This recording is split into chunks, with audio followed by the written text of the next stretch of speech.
നമസ്കാരം, ഭാരത ലൈവിലേക്ക് സ്വാഗതം. സംസ്ഥാനത്തെ ജനങ്ങളെയെല്ലാം മണ്ടന്മാരാക്കിക്കൊണ്ട് എന്നോട് കളിച്ചാൽ ഇങ്ങനെ ഇരിക്കുമെന്ന മേയർ ആര്യ രാജേന്ദ്രന്റെ വെല്ലുവിളി വിജയിച്ചിരിക്കുകയാണ്.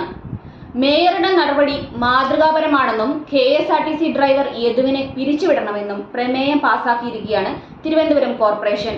മേയർ ആര്യ രാജേന്ദ്രനുമായുള്ള തർക്കത്തിൽ KSRTC ഡ്രൈവർ യദുവിനെ പിരിച്ചുവിടണമെന്നാണ് തിരുവനന്തപുരം കോർപ്പറേഷൻ പാസാക്കിയ പ്രമേയത്തിലുള്ളത്. മേയർക്ക് ഭരണപക്ഷം നിരുപാധിക പിന്തുണ പ്രഖ്യാപിച്ചു കഴിഞ്ഞു. മേയറുടെ നടപടി മാതൃകാപരമാണെന്നാണ് ഡെപ്യൂട്ടി മേയർ PK രാജുവിന്റെ അഭിപ്രായം.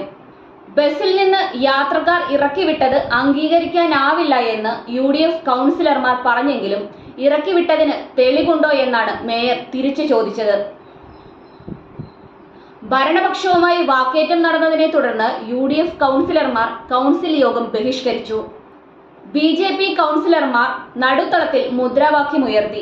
തലസ്ഥാന ജനതയുടെ അഭിമാനത്തെ ചോദ്യം ചെയ്യുന്ന പ്രവൃത്തിയാണ് മേയറുടേതെന്ന് BJP കൗൺസിലർമാർ പറഞ്ഞു. BJP കൗൺസിലർ അനിലാണ് വിഷയം യോഗത്തിൽ അവതരിപ്പിച്ചത്. പിന്നാലെ ഭരണകക്ഷി കൗൺസിലർമാരുമായി വാക്കേറ്റമുണ്ടായി. നഗരസഭയ്ക്ക് മുഴുവൻ അപമാനമാകുന്ന സാഹചര്യമാണ് മേയറിന്റെ ഇടപെടൽ മൂലം ഉണ്ടായതെന്ന് അനിൽ പറഞ്ഞു. ഈ ഭരണസമിതി അധികാരത്തിൽ വന്നത് മുതൽ വിവാദങ്ങൾ വിടാതെ പിന്തുടരുകയാണെന്ന് അദ്ദേഹം പറഞ്ഞു. പിന്നാലെയാണ് കൗൺസിലർമാർ തമ്മിൽ വാക്കേറ്റമുണ്ടായത്. കോർപ്പറേഷന് കളങ്കമുണ്ടാക്കിയ മേയർ മാപ്പ് പറയണമെന്നും മേയർ പദവി ദുരുപയോഗം ചെയ്തെന്നും BJP കൗൺസിലർമാർ പറഞ്ഞു.